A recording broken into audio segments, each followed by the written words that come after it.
تو یہ قربانی کا دن ہے، اس میں ہم اپنے جانور قربان کرتے ہیں۔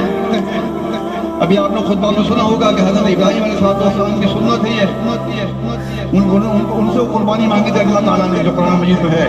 قربانی کسی مانگی تھی؟ ان کے اپنے بیٹے کی قربانی مانگی تھی، آزمائش کے لیے۔ یہ بھی ایک آزمائش ہے آپ کے لیے۔ قربانی کا دن ہے، جہاں آپ جانور قربان کرتے ہیں، اس میں بھی اللہ تعالیٰ دیکھتا ہے کہ تم قربانی کس لحاظ سے کر رہے ہو، اس میں کسی قسم کی ریاکاری تو نہیں ہے، شو بازی تو نہیں ہے، کہ کیا آپ اللہ کو خوش کرنے کے لیے قربانی کرتے ہیں؟ یہ ساری باتیں اللہ تعالیٰ دیکھتا ہے۔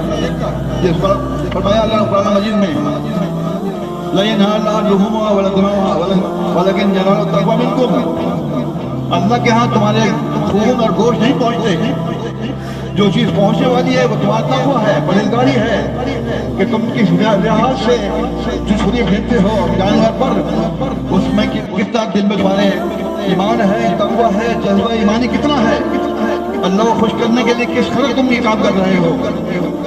تو اگر ہمارا تقویٰ بہترین ہے تو وہاں اللہ کے یہاں قربانی قبول ہو جائے گی۔ تقویٰ نہ ہوا، محض ہم چھریے پھرتے رہے اور گوشت کھاتے رہے اور ہم نے کسب بنا لی ہے، تو اس کا کوئی فائدہ نہیں ہوگا۔